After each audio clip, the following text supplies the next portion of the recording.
ചന്ദ്രൻ, ഇപ്പോൾ സർക്കാർ ഒരു SIT രൂപീകരിച്ചിരിക്കുന്നു. പുറത്തു വന്നിരിക്കുന്ന വെളിപ്പെടുത്തലുകളിൽ അന്വേഷണം തുടങ്ങിയിരിക്കുകയാണ്, മൊഴിയെടുക്കലൊക്കെ തുടങ്ങിയിരിക്കുന്നു. പക്ഷേ ഹേമ കമ്മിറ്റി റിപ്പോർട്ട് ആ ഭാഗത്തേക്ക് നോട്ടമില്ല.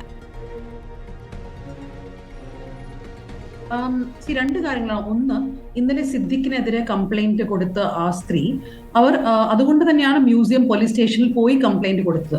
അതായത് SITയുടെ മുമ്പിൽ പോവാതെ സ്റ്റേഷനിൽ പോയി കൊടുത്തത് എന്തുകൊണ്ടാന്ന് വെച്ചാൽ അതൊരു FIR രജിസ്റ്റർ ആകും എന്നുകൊണ്ട്. SITയുടെ മുമ്പിൽ പോയാൽ അതൊരു ആദ്യം ഒരു അന്വേഷണം, പിന്നെ അതിനുശേഷം ഒരു തീരുമാനം, പിന്നെ FIR ആകുമോ എന്ന സംശയം ഉണ്ടായിരുന്നുകൊണ്ടാണ് അവർ കംപ്ലൈന്റ് പോലീസ് സ്റ്റേഷനിൽ കൊണ്ടുപോയി കൊടുത്തത്. രണ്ടാമത്തെ കാര്യം, ഈ ഹേമ കമ്മിറ്റിയിലെ ഡിപ്പോസ് ചെയ്ത എല്ലാ സ്ത്രീകളോടും ജസ്റ്റിസ് ഹേമ ഈ കമ്മിറ്റി തുടങ്ങുന്നതിന് മുമ്പ് തന്നെ പറഞ്ഞ കാര്യം, നിങ്ങൾ പറയുന്ന എല്ലാ കാര്യങ്ങളും കോൺഫിഡൻഷ്യലായി വെക്കും എന്നാണ്. അതുകൊണ്ടാണ് അതിൽ പലരും, ഓൾമോസ്റ്റ് എല്ലാവരും തന്നെ ജസ്റ്റിസ് ഹേമയുടെ കമ്മിറ്റിയുടെ മുമ്പിൽ സംസാരിക്കാൻ തീരുമാനിച്ചത്. എനിക്കൊന്ന് ഞാൻ ഇതിനു മുമ്പ് വന്ന ലൈവിൽ ആ നോട്ടീസ് കാണിച്ചിട്ടുണ്ടായിരുന്നു. അതായത് WCC മെമ്പേഴ്സിനെല്ലാം ഹേമ കമ്മിറ്റി അയച്ചൊരു നോട്ടീസ് ഉണ്ട്. ആദ്യം ഒരു ക്വസ്റ്റനെയർ അയച്ചു, പിന്നീടാണ് ഒരു നോട്ടീസ് അയച്ചത്. അതിൽ കോൺഫിഡൻഷ്യൽ ആയി വെക്കാം എന്ന് പറഞ്ഞ കംപ്ലൈന്റുകളുടെ മേൽ ഇപ്പൊ FIR അങ്ങനെ സർക്കാരിന് സ്വമേധയാ എടുക്കാൻ പറ്റുമോ എന്ന് എനിക്കറിയില്ല. അത് മാത്രമല്ല, അങ്ങനെ ഒരു ക്ലോസ് ഉള്ളത് കാരണം ഇവരെല്ലാവരും തന്നെ എത്രത്തോളം സഹകരിക്കുമെന്നും അറിയില്ല. ഇത് ഞാൻ പല പ്രാവശ്യം പറഞ്ഞ കാര്യമാണ്. ഇതെല്ലാം സംഭവിക്കുന്നത് 2018 അന്ന് നമ്മൾ ഉണ്ടായിരുന്ന ഒരു എൻവയൺമെന്റ് വേറെയായിരുന്നു. അന്ന് ലോകമെമ്പാടും മീ ടു മൂവ്മെന്റ് നടക്കുകയായിരുന്നു. കേരളത്തിൽ ഒരു ആക്ട്രസിനെ അസോൾട്ട് ചെയ്ത ഒരു കേസ് നമ്മുടെ മുൻപിൽ ഉണ്ടായിരുന്നു. ആ ഒരു എൻവയൺമെന്റിൽ നടന്ന ഒരു കമ്മിറ്റിയാണിത്. അന്ന് എല്ലാവരും ധൈര്യപൂർവ്വം പറഞ്ഞു. പക്ഷെ ഇപ്പൊ പല വർഷങ്ങൾ മുന്നോട്ട് വന്നു നമ്മൾ. അന്ന് സർക്കാർ ചോദിച്ചിരുന്നുവെങ്കിൽ കുറെ പേർ കൂടെ കംപ്ലൈന്റുകൾ രജിസ്റ്റർ ചെയ്യാൻ തയ്യാറായേനെ. പക്ഷെ ഇന്നത്തെ ഒരു അവസ്ഥയിൽ എത്ര പേർ തയ്യാറാവുമെന്ന് എനിക്കറിയില്ല. അത് മാത്രമല്ല, നമ്മൾ മീഡിയയിലും എല്ലാവരും വളരെ കെയർഫുൾ ആയിരിക്കേണ്ട ഒരു കാര്യം, ഇപ്പൊ നമ്മൾ എല്ലാവരും ഇന്റർവ്യൂ ചെയ്യുമ്പോൾ എന്താണ് സംഭവിച്ചത്. ഞാൻ പല ഇന്റർവ്യൂസും കാണുമ്പോൾ ഇങ്ങനെ എവിടെ തൊട്ടു അല്ലെങ്കിൽ എന്ത് ചെയ്തു നമ്മളിങ്ങനെ ചോദിച്ചുകൊണ്ടേയിരിക്കുന്നുണ്ട്. ഈ ബിഷപ്പ് ഫ്രാങ്കോ കേസിന്റെ ജഡ്ജ്മെന്റ് നമ്മുടെ മുൻപിലുള്ളതാണ്. ആ ഫ്രാങ്കോ ജഡ്ജ്മെന്റിൽ ഒരു ഇന്റർവ്യൂവിൽ പറഞ്ഞ കാര്യമല്ല പിന്നീട് പോലീസിനോട് പറഞ്ഞത് എന്നൊരു വ്യത്യാസം വെച്ചിട്ട് കൂടിയാണ് ജഡ്ജ് ബിഷപ്പ് ഫ്രാങ്കോനെ അക്വിറ്റ് ചെയ്ത പല കാരണങ്ങൾ. ഒരു കാരണം അതുകൂടിയായിരുന്നു. അപ്പൊ എനിക്ക് നമ്മൾ മാധ്യമങ്ങൾ ചെയ്യേണ്ട ഒരു ധർമ്മം കൂടിയുണ്ട്. ആൾക്കാരോട് ഇങ്ങനെ വീണ്ടും വീണ്ടും അവരുടെ എക്സ്പീരിയൻസുകൾ റീലിവ് ചെയ്യാൻ പറയരുത്.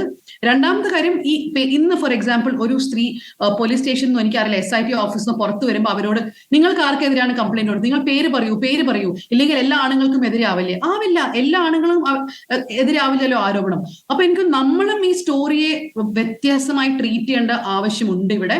അല്ലെങ്കിൽ നമ്മൾ ശരിക്കും പറഞ്ഞാൽ ഈ ഒരു മൂവ്മെന്റിനെ തന്നെ ഇല്ലാതാക്കുകയാണ് ചെയ്യുന്നത്. തന്നെ പറഞ്ഞ പ്രധാനപ്പെട്ട പോയിന്റ് ആണ്. പക്ഷേ ഇതൊരു മീ ടു മൂവ്മെന്റ് തുടർച്ചയായി എനിക്കും അനുഭവം എന്ന് പറഞ്ഞ് അവർ തന്നെ ഇങ്ങോട്ട് വരികയാണല്ലോ ധന്യ.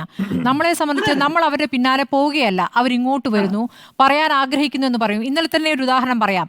ഇന്നലെ ഈ 7 പേർക്കെതിരെ പരാതി നൽകിയ നടി നമ്മുടെ ഒപ്പം ചർച്ചയിലുണ്ടായിരുന്നു. ഞാൻ അവരുടെ മുഖം മറച്ചു, കാരണം അവരുടെ പരാതി അവിടെ രജിസ്റ്റർ ചെയ്യുന്നു എന്നറിഞ്ഞുകൊണ്ട് മുഖം മറച്ചു. പക്ഷെ അവർക്ക് മുഖം മറയ്ക്കാൻ താല്പര്യമില്ല. ഞാൻ അവരെ MM എന്ന് വിളിച്ചു. പക്ഷെ അവർ പറഞ്ഞു എൻ്റെ പേര് പറഞ്ഞു വിളിക്കണം, എൻ്റെ മുഖം കാണിക്കണമെന്ന്. അവരങ്ങനെ ആവശ്യപ്പെടുമ്പോൾ നമുക്കൊന്നും ചെയ്യാനില്ല.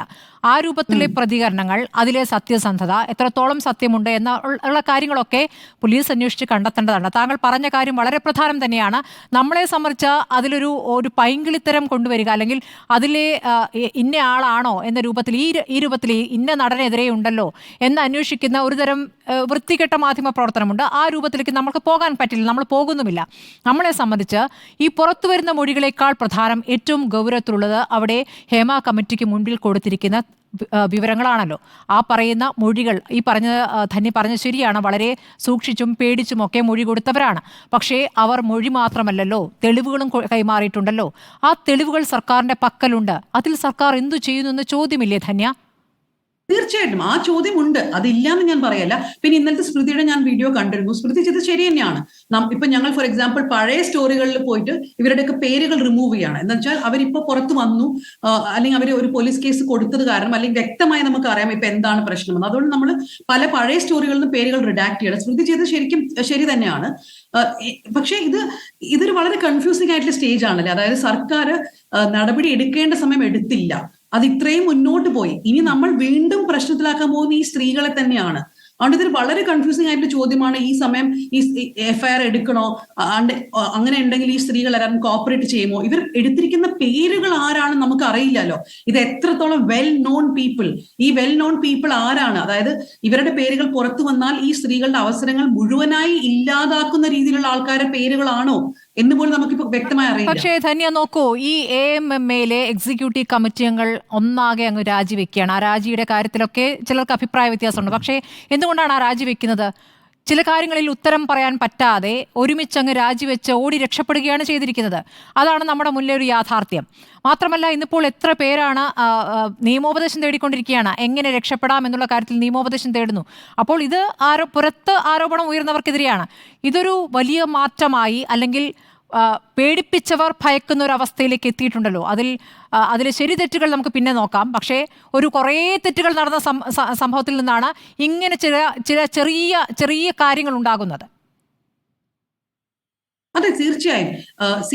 എനിക്കൊന്ന് സിദ്ദിഖിന്റെ കാര്യത്തിൽ മാത്രമാണ് ഇപ്പൊ റേപ്പ് കേസ് ഫയൽ ചെയ്യപ്പെട്ടിരുന്നത്. ബാക്കി എല്ലാം തന്നെ സെക്ഷൽ ഹാരസ്മെന്റിലും സെക്ഷൽ അബ്യൂസിലൊക്കെ നിൽക്കുന്ന സെക്ഷൻസ് ആണ് ഉപയോഗിച്ചിരിക്കുന്നത്. ഇത് ഞാൻ പല സ്റ്റേറ്റ്മെന്റ്സും വായിക്കുന്നുണ്ട്. ഡെഫമേഷൻ കേസ് കൊടുക്കും, അല്ലെങ്കിൽ നിങ്ങൾ എന്നെ ബ്ലാക്ക് മെയിൽ ചെയ്താണ്, ആ രീതിയിലൊക്കെ സ്ത്രീകളെ പേടിപ്പിക്കാനും അങ്ങനെ പല ശ്രമങ്ങളും നടക്കുന്നുണ്ട്. ഇതെല്ലാം നടക്കും എന്ന് എല്ലാവർക്കും അറിയാം. പക്ഷെ നമ്മൾ കേരളത്തിൽ എന്താണ് കണ്ടുവരുന്നത്? ഒരു കൂട്ടം ലോയേഴ്സ്, എനിക്കറിയുന്ന എത്രയോ പേര് കൊച്ചിയിലും തിരുവനന്തപുരത്തും ഒക്കെ ഈ സ്ത്രീകൾക്ക് പ്രോ ബോണോ സഹായിക്കാൻ മുന്നോട്ട് വന്ന ഒരുപാട് ലോയേഴ്സ് ഉണ്ട്. ഫെമിനിസ്റ്റ് ലോയേഴ്സ് കളക്റ്റീവ്, അങ്ങനെ പലരും. അപ്പൊ നമ്മൾ കണ്ടുകൊണ്ടിരിക്കുന്നത് ഒരു വളരെ പ്രസക്തമായ ഒരു മൊമെന്റ് ആണ് അല്ലെ. അതായത് മാധ്യമങ്ങൾ, അതല്ലാതെ WCC, പിന്നെ ഈ ലോയേഴ്സ്, ഈ പലരും ഒരുമിച്ച് വരികയാണ് ഈ സ്ത്രീകൾക്ക് ഒരു ശക്തി നൽകാനായി. അതായത് നിങ്ങൾ പുറത്ത് പറഞ്ഞാലും നിങ്ങൾക്ക് നാളെ അതൊരു ലീഗൽ പ്രശ്നമായാലും ഞങ്ങൾ ഉണ്ട് എന്ന് പറയുന്നത്. അങ്ങനെ ഒരു മൊമെന്റിലാണ് ഈ AMMA എന്ന് പറയുന്ന ഓർഗനൈസേഷൻ ഓടിപ്പോകുന്നത്. അതിന് വേറെ ഒരു വ്യാഖ്യാനവും ഇല്ല. അവർ കൃത്യമായി ഓടിപ്പോവുകയാണ്, ഉത്തരങ്ങളിൽ നിന്ന് ഓടിപ്പോവുകയാണ്. അതായത് സിദ്ദിഖിന്റെ പ്രസ് മീറ്റ് വരയ്ക്കും അവരെന്താണ് പറഞ്ഞിരുന്നത്? ഇവിടെ കാസ്റ്റിംഗ് കൗച്ച് ഇല്ല, പവർ ഗ്രൂപ്പുകൾ ഇല്ല കേരളത്തിൽ നിന്ന്. എന്താണ് 4 ദിവസത്തിൽ മാറ്റം ഉണ്ടാവാതെ? 4 ദിവസത്തിൽ ഉണ്ടായ മാറ്റം എന്താ വെച്ചാൽ അവരുടെ മെമ്പേഴ്സിനെതിരെ തന്നെ സെക്ഷൽ ഹാരസ്മെന്റ് അലിഗേഷൻസ് വരാൻ തുടങ്ങിയപ്പോൾ ഇനി പിടിച്ചു നിൽക്കാൻ പറ്റില്ല എന്നൊരു ബോധോദയം ഉണ്ടായപ്പോഴാണ് ഈ AMMയിൽ എല്ലാവരും റിസൈൻ ചെയ്ത് പോകുന്നത്. ഞാൻ വീണ്ടും ഓർമ്മിപ്പിക്കുകയാണ്, WCC കോടതിയിൽ, ഹൈക്കോർട്ടിൽ, കേരള ഹൈക്കോർട്ടിൽ കേസ് കൊടുത്തിരുന്നു. എന്തുകൊണ്ട്? AMMയ്ക്കെതിരെ കൊടുത്ത കേസാണ്.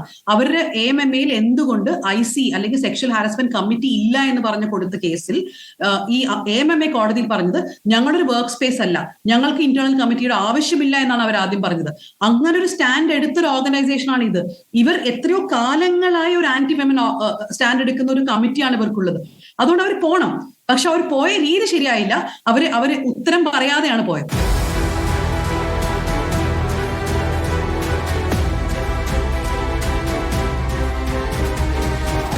ഡിബേറ്റ് വിത്ത് സ്മൃതി പരുത്തിക്കാട്.